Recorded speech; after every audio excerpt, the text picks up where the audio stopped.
Parménides de Elea representa una bisagra en la historia del pensamiento occidental. Con él, la filosofía abandona definitivamente el terreno de la especulación cosmológica para internarse en una indagación radical sobre las condiciones mismas del pensar. Su poema sobre la naturaleza, del que solo conservamos fragmentos, plantea una exigencia que ningún filósofo posterior podrá eludir: distinguir entre lo que verdaderamente es y lo que meramente parece ser. En esta primera parte examinaremos el núcleo de su propuesta, la vía de la verdad, donde Parménides establece los atributos del ente: ingénito, imperecedero, inmóvil, indivisible, y sienta las bases de lo que, con el tiempo, llamaremos ontología.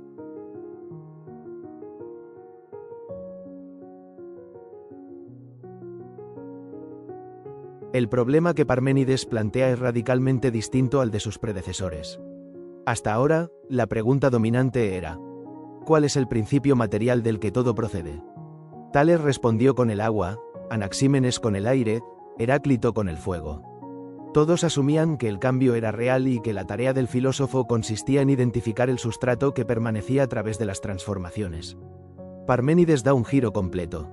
Ya no pregunta de qué está hecho el mundo, sino qué condiciones debe satisfacer la realidad para ser pensada sin contradicción. Este problema tiene dos dimensiones. La ontológica interroga los atributos de lo que es, en sentido estricto: ¿es generado o ingénito, mutable o inmutable, uno o múltiple? La respuesta de Parménides es taxativa: lo que es tiene que ser ingénito, imperecedero, inmóvil, indivisible y uno. Cualquier desviación introduce el no ser, y el no ser es impensable. Concebir es siempre concebir algo. La dimensión epistemológica aborda por qué los sentidos nos engañan sistemáticamente. Nuestros ojos nos muestran cosas que nacen y mueren, que se mueven y se transforman. Pero si la razón demuestra que eso es imposible, entonces la experiencia sensible no es una fuente fiable de conocimiento. La verdad no se ve, se piensa. El camino de los mortales, que confían en lo que oyen y ven, es una vía extraviada.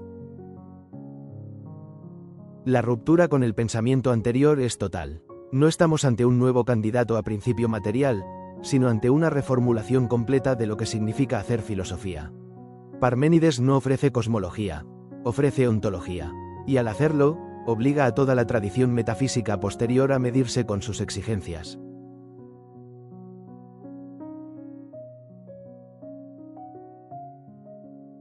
Lo que conservamos del pensamiento de Parménides procede de un único poema titulado Sobre la naturaleza, compuesto en hexámetros homéricos hacia el 475 a.C. De su extensión original solo poseemos alrededor de 160 versos, repartidos en 19 fragmentos. Es una obra escrita en un lenguaje poético deliberadamente arcaizante, con imágenes tomadas de la épica y un tono oracular que dificulta su interpretación. Dependemos enteramente de citas de autores posteriores. La más importante es Simplicio, filósofo neoplatónico del siglo VI después de Cristo, quien transcribió el fragmento octavo, el más extenso y filosóficamente decisivo, en su comentario a la física de Aristóteles. Sin Simplicio, el núcleo argumental de la vía de la verdad se habría perdido. El Proemio, donde se describe el viaje del filósofo hacia la diosa, nos lo conserva Sexto Empírico. Otros autores como Proclo, Clemente de Alejandría, Plutarco y Diógenes Laercio aportan citas breves y referencias indirectas. El problema hermenéutico es considerable. Todos nuestros testimonios son fragmentarios, tardíos y proceden de autores que citan a Parménides con intenciones propias, ya sea para refutarlo, asimilarlo o reinterpretarlo. A ello se suma la ambigüedad poética del texto original, donde el lenguaje figurado se mezcla con una argumentación de extraordinario rigor lógico. No hay consenso entre los especialistas sobre la extensión real del poema ni sobre el orden preciso de los fragmentos.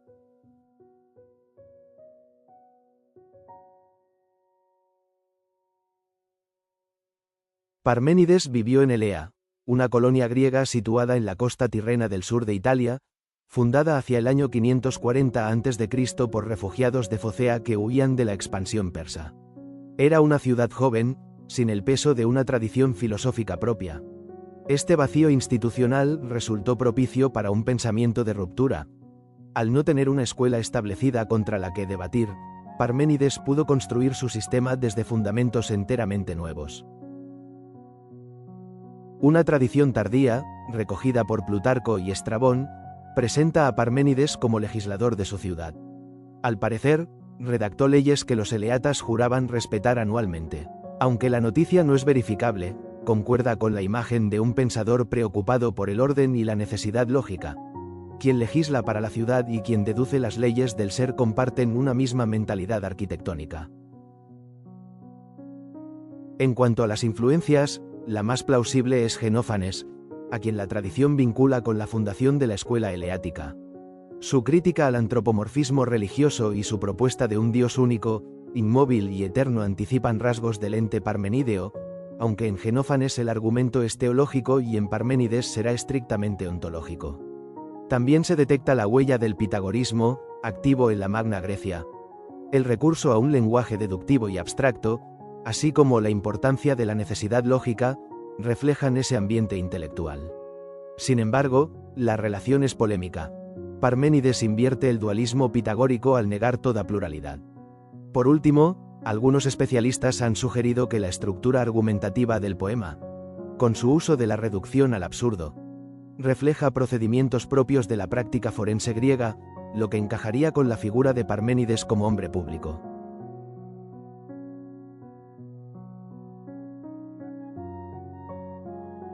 Llegamos al núcleo del poema. La diosa revela a Parménides que solo hay dos vías de investigación pensables. La primera afirma, es, y no es posible no ser. Es la senda de la persuasión, que acompaña a la verdad. La segunda afirma, no es, y es necesario no ser. Esta vía, advierte la diosa, es completamente intransitable, porque no se puede conocer lo que no es ni expresarlo con palabras. La tesis fundamental se condensa en una fórmula tan célebre como enigmática. Lo mismo es pensar y ser. Esta identidad no significa que el pensamiento cree la realidad, sino que hay una correspondencia estricta entre lo pensable y lo que es. Todo lo que puede ser pensado genuinamente es, todo lo que es puede ser pensado. El no ser, por el contrario, es impensable. Cuando intentamos pensar la nada, literalmente no pensamos nada. El pensamiento requiere un objeto, y ese objeto es siempre algo que es. De aquí se desprenden tres tesis vinculadas.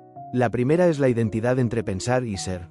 El pensamiento no es una facultad vacía, sino que está siempre dirigido hacia lo que es. La segunda es la exclusividad del ser. El no ser no puede ser pensado ni dicho, porque decir, no es ya tratar el no ser como si fuera algo. La tercera es la necesidad del ser. Lo que es no puede no haber sido ni puede dejar de ser. La contingencia, la idea de que algo podría no haber existido o podría desaparecer, queda lógicamente eliminada. La diosa es tajante. No hay una tercera vía. Los mortales, en su extravío, deambulan por un camino intermedio en el que las cosas a veces son y a veces no son, en el que el ser y el no ser se mezclan. Pero esa vía no existe. Es una ilusión producida por la confianza ingenua en los sentidos. El rigor lógico exige elegir. O se afirma el ser y se niega el no ser, o se afirma el no ser y se niega el pensamiento mismo.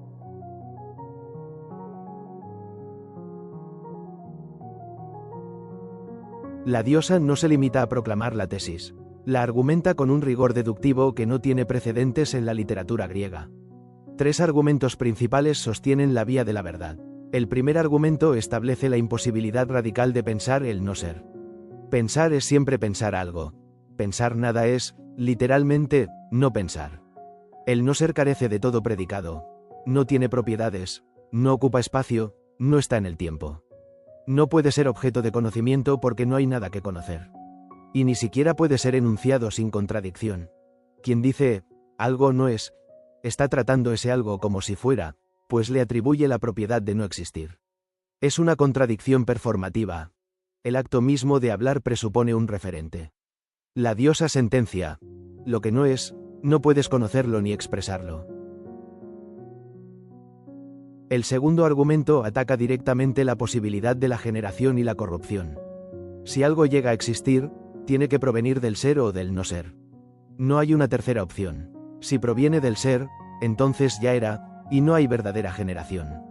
Si proviene del no ser, entonces surge de la nada absoluta, lo cual es absurdo. De la nada, nada sale. El mismo razonamiento se aplica a la corrupción. Lo que es no puede disolverse en la nada, porque la nada no es un destino posible. La conclusión es incontestable. El ente es ingénito e imperecedero.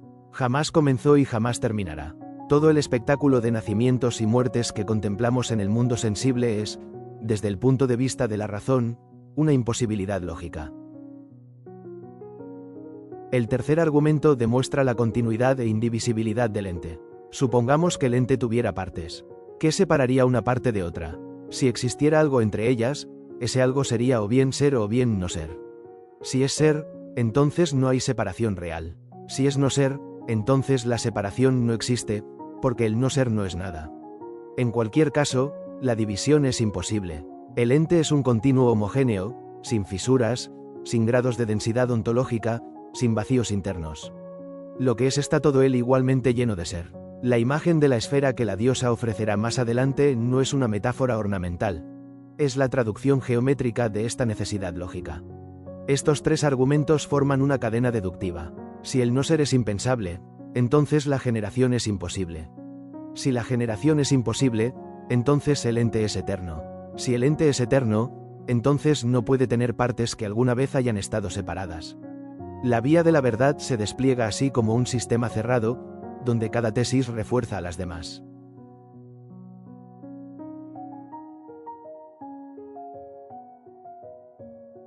Los argumentos conducen a un conjunto de implicaciones que transforman por completo nuestra comprensión de la realidad. Son consecuencias lógicas, no especulaciones. Si se aceptan las premisas de la diosa, hay que aceptar también lo que de ellas se sigue.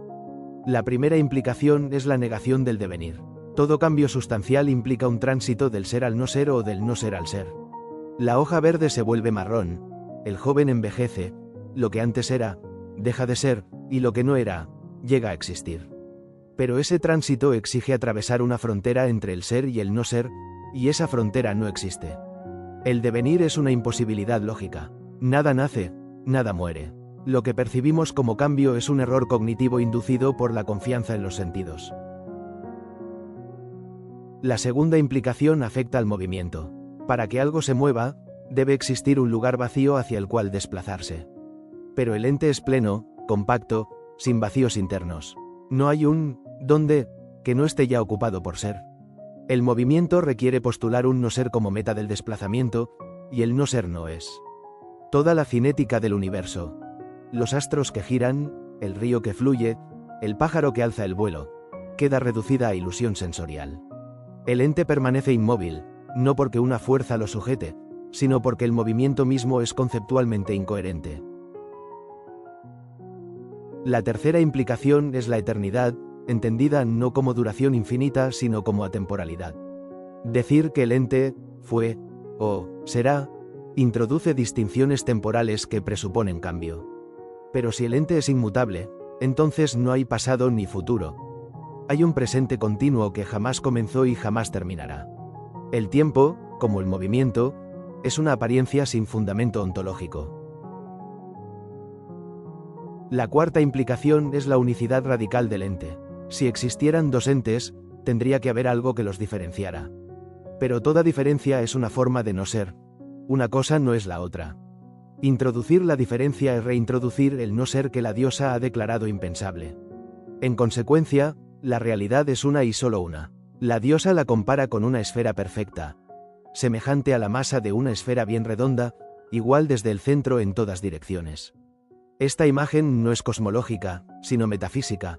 Expresa la completitud, la simetría y la autoidentidad de lo que es. Nada le falta, nada le sobra, nada hay fuera de ella. La realidad es un todo cerrado, perfecto, necesario.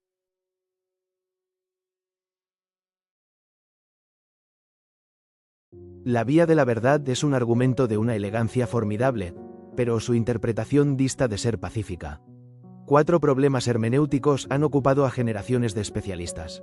El primer problema afecta al núcleo mismo del sistema, la identidad entre pensar y ser. ¿Afirma Parménides que pensar y ser son estrictamente lo mismo? Si es así, todo acto de pensamiento versaría sobre algo real. Pero entonces, ¿qué ocurre con los pensamientos falsos, con las ilusiones, con los errores? Si pienso en un centauro, y pensar es siempre pensar lo que es, entonces el centauro tendría que ser de algún modo. Esto compromete al realismo más básico. La lectura débil, en cambio, sostiene que Parménides solo afirma una correspondencia necesaria. No se puede pensar el no ser, pero sí se puede pensar erróneamente sobre lo que es. Esta lectura salva la posibilidad del error, pero diluye la fuerza del argumento original. El segundo problema es el del sujeto tácito. La diosa proclama, es, y no es posible no ser. Pero ¿quién o qué es el sujeto de ese verbo? Parménides no lo especifica. Si el sujeto es el ente, el argumento se aplica a lo que ya hemos definido como real. Pero si no hay sujeto determinado, entonces el es tiene un alcance absoluto e irrestricto, todo lo que de algún modo es cae bajo su dominio. La ambigüedad es deliberada o, al menos, funcional. Permite que el argumento opere con máxima generalidad, pero también genera una indefinición que ha inquietado a los intérpretes desde la antigüedad. El tercer problema concierne a la naturaleza misma del no ser. Parménides parece tratar toda negación como negación existencial. Decir que algo no es, equivale, en su poema, a decir que no existe en absoluto.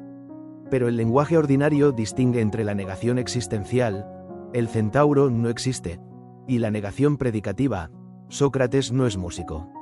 Platón, en El Sofista, dedicará un diálogo entero a mostrar que la negación predicativa no compromete la existencia del sujeto.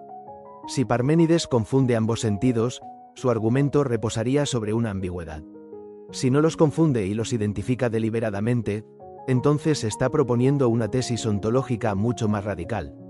No hay diferencia entre existir y ser de tal o cual modo. El cuarto problema es la famosa imagen de la esfera. La diosa afirma que el ente es semejante a la masa de una esfera bien redonda, igual desde el centro en todas direcciones. ¿Es esto una metáfora de la perfección ontológica, de la completitud y la autosuficiencia de lo que es?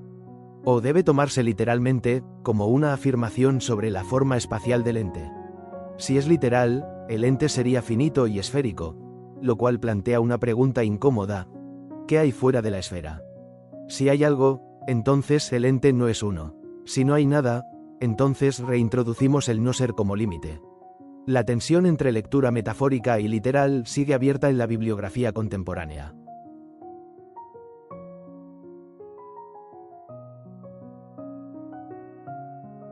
El debate contemporáneo sobre Parménides está dominado por tres interpretaciones que, sin ser enteramente incompatibles, difieren en el énfasis y en las consecuencias filosóficas que extraen del poema. Owen, en un influyente artículo de 1960, propuso lo que se conoce como lectura lógica. Según Owen, Parménides no estaba haciendo ontología en el sentido fuerte del término, sino investigando las condiciones de posibilidad del discurso significativo. El verbo ser que recorre el poema no debe entenderse como un verbo existencial, existir, sino como una cópula predicativa. Cuando la diosa dice es, quiere decir que todo sujeto debe tener algún predicado si ha de ser objeto de pensamiento y lenguaje. El no ser sería, entonces, aquello de lo que nada puede predicarse. La vía de la verdad no describe una realidad misteriosa, sino que establece las reglas lógicas que todo discurso coherente debe respetar. Charles Kant respondió a Owen en 1969 defendiendo una lectura ontológica. Para Kant, imponer al griego arcaico distinciones modernas entre el uso existencial, copulativo y veridativo del verbo ser es un anacronismo. En griego, estos tres usos formaban una noción unitaria. Cuando Parménides dice es, quiere decir todo eso a la vez. Lo que es existe, es algo determinado y es verdadero. La ruptura con el pensamiento anterior es auténticamente metafísica. Parménides inaugura la ontología como disciplina al preguntar por el ser en cuanto ser. Alexander Mourelatos, en 1970, ofreció una tercera vía, la lectura modal. Según Mourelatos, la clave no está en la distinción entre ser y no ser, sino entre lo necesario y lo contingente. Lo que Parménides llama lo que es, no es simplemente lo que existe, sino lo que tiene que ser, lo que no puede no ser. Su gran descubrimiento no habría sido el ser, sino la necesidad, la categoría modal que distingue lo que es por accidente de lo que es por principio. La vía de la verdad no describe un mundo estático y esférico, sino que establece las condiciones que algo debe cumplir para ser necesario.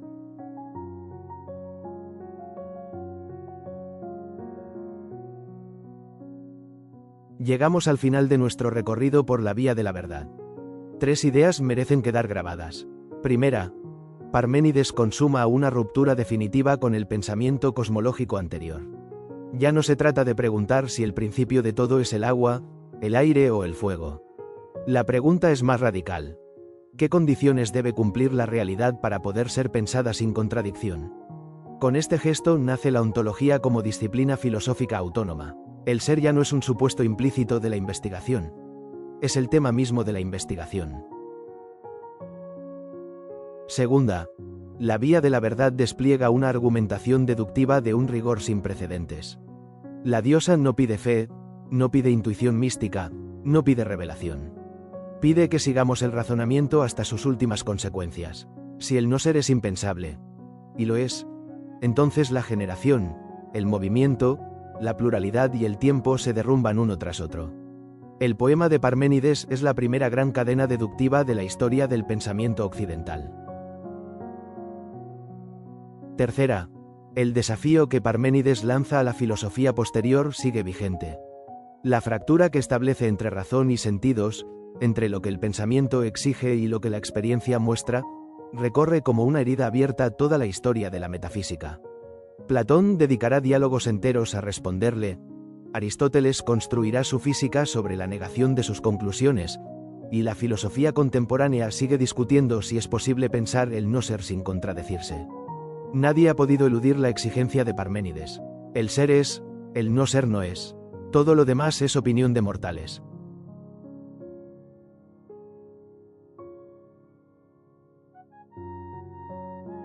Para quienes deseen profundizar en Parménides, las fuentes imprescindibles comienzan con la clásica edición de Diels y Krans, Fragmentos de los presocráticos, que sigue siendo la referencia canónica para el texto griego. La traducción comentada de Kirk, Raven y Scofield, publicada en español por Gredos, ofrece un excelente acceso al contexto y a los problemas interpretativos. La edición de Alberto Bernabé en Alianza es, probablemente, la más accesible para el lector hispanohablante. En cuanto a los estudios, 3 artículos transformaron el debate contemporáneo. El artículo de Owen, que inauguró la lectura lógica, el estudio de Charles Cant sobre el verbo griego ser, que defendió la lectura ontológica, y el trabajo de Alexander Mourelatos, que propuso la lectura modal. A ellos se suma la monografía de Néstor Luis Cordero, siendo SEES una contribución fundamental desde el ámbito hispanohablante.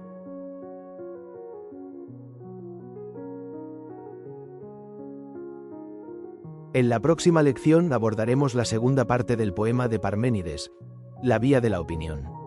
Allí examinaremos la cosmología que la diosa expone tras revelar la verdad, el dualismo luz-noche, y el delicado problema de cómo conciliar esa exposición con la negación radical del cambio y la pluralidad. Les esperamos allí. Gracias por su atención y hasta pronto.